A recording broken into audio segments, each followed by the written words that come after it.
क्योंकि हमको किसी ने बताया नहीं कि राष्ट्र क्या है, देश क्या है, राष्ट्र की भूमिका क्या है, देश किसे कहते हैं, हमको कोई मतलब ही नहीं है।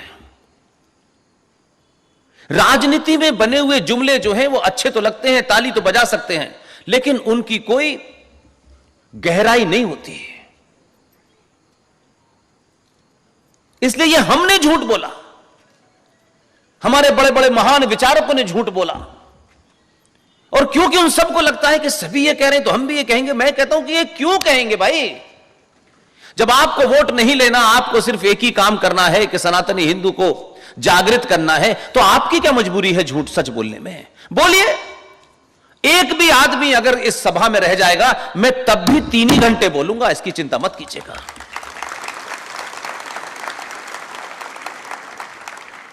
लेकिन बोल के वही जाऊंगा कि अगर अगले 1000 साल तक आपको दुनिया के किसी चौराहे पे कोई याद नहीं मिल जाए क्योंकि यह बात बोली थी, तो आपको कंट्राडिक्ट न कर सके, इतना ही मेरा मतलब है आने का। जैसे आज एक शब्द बहुत चल रहा है, चल तो काफी समय से रहा है, और उसको नेताओं ने अपना रत्तू एक तोते की तरह रट लिया है। और पिछले 4-5 दिन से कर्नाटक के चुनाव में जितनी महान पार्टियां हैं, मैं किसी का नाम नहीं लेना चाहता, पार्टियां और चाय पार्टियों में कोई फर्क नहीं होता, लेकिन मेरा मानना यह है कि मैं किसी विचारधारा से प्रेरित हूं न हूं, यह एक अलग विषय है, लेकिन मैं नहीं चाहता कि भारत राष्ट्र के सनातनी हिंदू किसी शब्द के सुने सुनाए को आगे बढ़ा दें। इससे वो अपने शत्रु को मजबूत करते हैं कि शत्रु जो नैरेटिव चाहता है आपसे, वो खुद नहीं कहता, आपके बीच में कह के निकल जाता है और आप उसे रट्टू तोते की तरह चलाते हैं। यह हमने पहली बार अपने ही देश में देखा। हमारे यहां एक मिनिस्ट्री बनी हुई है, वो मिनिस्ट्री शायद मेरा ख्याल है कि 98 में बनी, शायद ऐसा है, या 2006 में बनी। और अभी इस चुनाव में मैं बड़े बड़े राष्ट्रवादियों को देख रहा हूं। हमारे यहां कहा जा रहा है बार बार, कांग्रेस पार्टी ने मुस्लिम माइनॉरिटी अपीजमेंट किया है, हम माइनॉरिटी अपीजमेंट नहीं होने देंगे। ये माइनॉरिटी शब्द की उत्पत्ति कहां से हुई, राजनीतिक तौर पे पूछना चाहता हूं। इसलिए हमारे यहां माइनॉरिटी कमीशन बना हुआ है, माइनॉरिटी मिनिस्ट्री बनी हुई है, और कोई ये बताना नहीं चाहता कि ये माइनॉरिटी का मतलब तो बताओ हमको, तो हम भी जाने कि माइनॉरिटी का मतलब क्या है। और शत्रु ने इसे चलने दिया। हर आदमी अक्रॉस द पार्टी लाइन, संगठनों की भी लाइन तोड़ दें, अगर बड़े बड़े संगठन सुबह से शाम तक यही बात कह रहे हैं, माइनॉरिटी माइनॉरिटी माइनॉरिटी माइनॉरिटी। हम या तो डरते हैं, या हम में कहने की हिम्मत नहीं है, या हम खुद ही मक्कार हैं। हमारे यहां माइनॉरिटी का मतलब सिनोनिम्स, पॉजिटिव और नेगेटिव दोनों यही बना लिया गया है। माइनॉरिटी मीन्स मुसलमान। इसलिए जब भी कोई देश में माइनॉरिटीज जो हैं वो सेफ नहीं है, ये स्टेटमेंट आप आए दिन टीवी पे सुनते होंगे, माइनॉरिटीज के साथ ऐसा हो रहा है, माइनॉरिटीज के साथ ऐसा नहीं हो रहा, उनको मारा जा रहा है, उनको ये वर्ड को इतना चलाते हैं कि आपका शत्रु सोचता है कि कितना बढ़िया उसको पब्लिसिटी मैनेजर मिले हुए हैं कि वो किस खामोशी से उस नैरेटिव को चला रहा है। 2011 का सेंसस लास्ट है हमारे पास, लास्ट सेंसस है, लेकिन पूरी ऊपर से लेके सारे लोग यही समझते हैं माइनॉरिटीज को बड़ा ये सरकार जो है तकलीफ है, माइनॉरिटीज का ख्याल नहीं रखा जा रहा। मैं मानता हूं कि माइनॉरिटीज का सच में ख्याल नहीं रखा जा रहा, माइनॉरिटीज के साथ अत्याचार हो रहा है, मैं ये मानता हूं। यह सरकार भी कर रही है।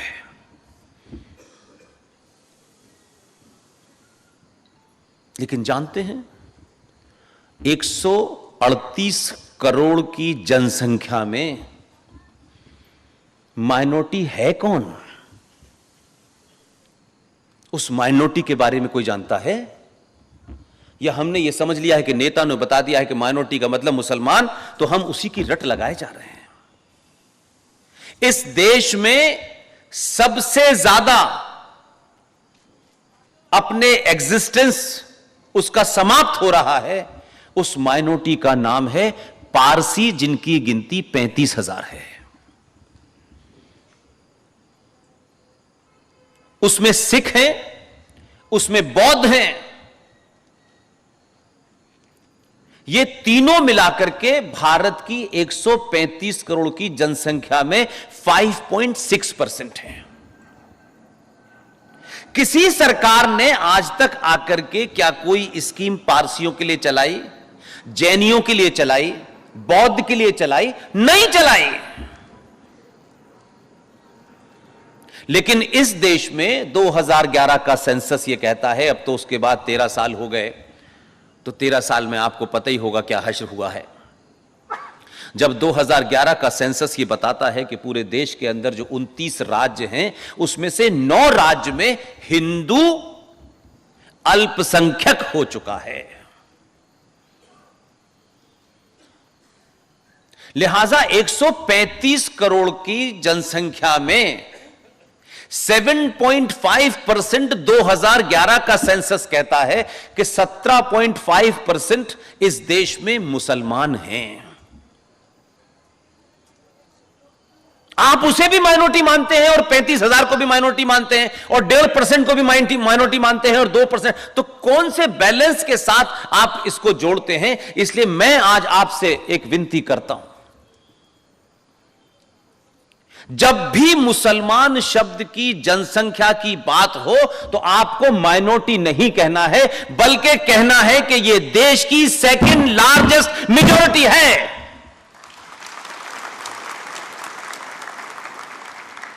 इस नरेटिव से आप अपने बच्चों को भी नहीं बता पाते हैं। बच्चे भी समझते हैं कि देखिए साहब, उनके साथ माइनॉरिटीज के साथ बड़ा अत्याचार हो रहा है। 135 करोड़ की जनसंख्या जो 2011 का सेंसस है, आज 23 हो गई है। जिस देश के अंदर 14 अगस्त 1947 को 10.5 लाख सनातनियों की हत्या और लाशों के ऊपर एक पाकिस्तान देश बना हो, जिसने 30% जमीन भारत से ली हो, उसकी टोटल जनसंख्या इस समय 23 करोड़ है। और हम 17 का भी 17.5% को भी ले लें और वहां से चल के 11 और 11 के बाद अभी 10 साल हो गए, तो भी एक पाकिस्तान भारत में दोबारा बस चुका है। क्योंकि आपका नैरेटिव ठीक नहीं है, इसलिए आप क्या बोलते हैं, और ये अक्रॉस द बोर्ड है। सॉरी, और मेरी पॉलिटिशियन से शिकायत नहीं है, क्योंकि मैं उनके बारे में बहुत ज्यादा टिप्पणी नहीं करना चाहता। हमारे मठों में, मंदिरों में संत महंत, उनको भी पता नहीं कहां से यह बीमारी लग गई है। न उन्हें किसी का वोट लेना है, न किसी को खुश करना है, न किसी की नौकरी करनी है। वो जिस काम में लगे, उसके बावजूद भी ये शब्द जब वहां से गलत निकलता है तो मुझे लगता है पूरी समाज में भांग फैला दी गई है। सच लोग जाने ना, इसलिए हमने एक शब्द गढ़ा, सारे धर्म बराबर हैं। ये कहां पढ़ा था आपने? कौन सी किताब में लिखा था? किस विद्वान ने आपको यह बताया कि मजहब और धर्म दोनों बराबर हैं? कहां लिखा था? जो मुझे जिस दिन बता देगा उस दिन बोलना छोड़ दूंगा। लेकिन हम ही धड़ल्ले से कहते, बाकी नहीं कहते। न रोजमर्रा की जिंदगी में कहते हैं, न कॉलेज में कहते हैं, न पढ़ने में कहते हैं, न नेता कहता, न उनका बड़े से बड़ा मौलवी और हाजी और हाफिज नहीं कहता। लेकिन हमको बीमारी है, क्योंकि हम समझते हैं कि जैसे मक्कार हम हैं, वैसे ही दूसरा भी मक्कार क्यों नहीं हो रहा। इसलिए हम बोलते हैं सारे धर्म बराबर हैं। सनातन संस्कृति में, साहित्य में, हमारी आस्थाओं में धर्म का अर्थ पूजा पाठ नहीं होता, मंत्रों का उच्चारण नहीं होता। हमारे यहां धर्म का अर्थ होता है आपका दायित्व, आपकी ड्यूटी। मां का धर्म क्या है, पिता का धर्म क्या है, बेटे का धर्म क्या है, बेटी का धर्म क्या है, बहू का क्या है, सास का क्या है। इसीलिए राजा का धर्म होता है, मजहब नहीं होता। उसकी ड्यूटी क्या है, उसका कर्तव्य क्या है। लेकिन आपके शत्रु ने इतनी आसानी से प्ले किया कि उसने मजहब को धर्म के समकक्ष खड़ा कर दिया और आप धड़ल्ले से चला रहे हैं। और यह बिल्कुल वैसे ही है। इसकी जितनी गहराई में जाएंगे उसको मैं सिर्फ आसान शब्दों में इसलिए करना चाहता हूं कि आज की युवा पीढ़ी को, जिस बेचारों ने सत्तू खाया नहीं है, मैगी खाई है, अब मैगी वाले से आप बहुत लंबा प्रवचन देंगे, वो चला जाएगा उठ के। उसको क्रिप्स 2 मिनट में उतनी ही बात समझा दीजिए, उसको बाद में जाके रिसर्च करेगा, फिर उसके यहां ठीक हो जाएगा, फिर वो चांस कर लेगा और 2014 पैदा कर देगा। उसको लंबे लंबे प्रवचन देने की जरूरत नहीं है, शुद्ध भाषा में समझा दीजिए। मजहब और धर्म को जो एक साथ खड़ा करते हैं वो गंदी नाली की तुलना समुद्र के साथ करने लगते हैं। लेकिन ये चल रहा है। ऐसे ही आया, Islam is a religion of piece.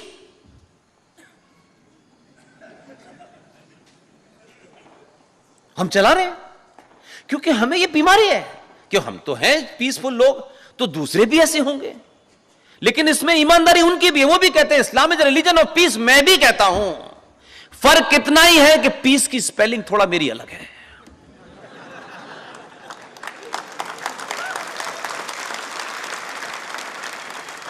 और जो नहीं जानते, कोई बुराई नहीं है, हजारों चीजें मैं नहीं जानता, इसमें कोई बहादुरी और तारीफ की बात नहीं है कि मैं कहूं मैं सब कुछ मैं नहीं जानता। मैं जिस विषय को जानता हूं उसके अलावा बात ही नहीं करता। और जब तक जान करके उस पे 10 बार दुनिया में कहीं कोई एक अक्षर भी उसके बारे में लिखा होगा, जब तक वो नहीं पढ़ लूं तब तक मन से बोलता नहीं हूं। क्योंकि मुझे यहां आकर के ताली नहीं बजवानी मेरे भाई, मुझे कोई वोट नहीं लेना आपसे। मेरी मौजूदगी में हो सकता है आप सुन लें। मैं चाहता हूं जब मैं चला जाऊं और आपके मन में कोई चीज ऐसी आए जो मैंने मन से बोली है, मैं अपने ईमेल को सार्वजनिक करता हूं। मेरे फेसबुक के 4-5 अकाउंट हैं, उसमें ट्विटर भी वेरीफाइड है, फेसबुक भी वेरीफाइड है। जिसको भी जिस दिन मेरे किसी स्पीच से, किसी लेक्चर से कोई बात लगती हो कि तार्किक तौर पे मैंने झूठ बोली है, गलत बोली है, आप मुझे बता देंगे। मैं रात के 2 बजे भी जवाब दूंगा और फिर आपसे टेलीफोन करके भी कहूंगा। और अब तक आप नहीं सेटिस्फाई हो जाएंगे तब तक अगला लेक्चर नहीं दूंगा। क्योंकि ये कोई वो नहीं है कि भाई ठीक है दे जाओ, यहां भी बोलो, वहां भी बोलो, कुछ भी बोलो, बातें बोलते चल जाओ, उसका कोई अर्थ नहीं है। अगर संचार क्रांति के इस दौर में भी सनातनी हिंदू सही बात को सही नहीं कह पा रहा है, तो फिर कोई मौका नहीं मिलेगा। जब दुनिया कहती थी कि भारत की 21वीं सदी होगी, तो बहुत लोग ये समझते थे कि कोई पॉलिसी है आने वाली है। और जब होगी, जब दुनिया कह रही है, वेस्ट कह रहा है, तब तो होगी। चद्दर ओढ़ के सो जाओ, हमें क्या, आ जाएगी। मैं आज भी मानता हूं, मेरा अपना कन्विक्शन है, यह हो सकता है आपको डिफर हो, कि ये जो संचार क्रांति आई है, जो आज आपके हाथ में है, एक रिक्शे वाले के हाथ में है, एक स्वीपर के हाथ में है, एक राजा के हाथ में है, प्रधानमंत्री, इस संचार क्रांति ने आपको सच सुनने और सच बोलने की ताकत दी है। और पहली बार सनातनी 700 साल के बाद अपने मन की बात कह पा रहा है। नहीं, आप नहीं कहते थे, आप सोचते थे इरफान भाई नाराज हो जाएंगे, क्यों करना, क्यों भाई, क्यों किसी को नाराज करना। इस बीमारी से कि वैसे हम सच का बड़ा प्रचार करते हैं, बच्चों से कि सच बोलो सच बोलो, वो सच बोल के आ जाता है तो कहते हैं तुम वहां क्यों गए थे। ये कंट्राडिक्शन नहीं होना चाहिए, क्योंकि हम ही वो लोग हैं जो ये मानते हैं जो आया है उसका जाना तय है। और जब जाने का सफर तय है तो मैं सिर्फ एक ही बात कहता हूं कि अगर आप जिंदा हैं तो एक दिन तो मरना है ना, इसमें तो कोई शक व शुबा नहीं है ना। तो जब जिंदा है तो जिंदा होने का सबूत दीजिए, मर मर के जिंदा मत रहिए, जिंदा रह के मरिए।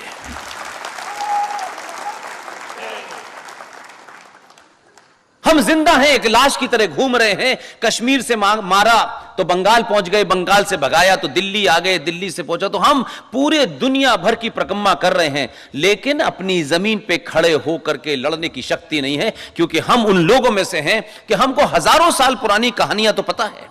फ्रांस में कौन सा लेटेस्ट पजामा आया, कौन सा कुर्ता आया, क्या लेटेस्ट फैशन है, यह हमको पता है।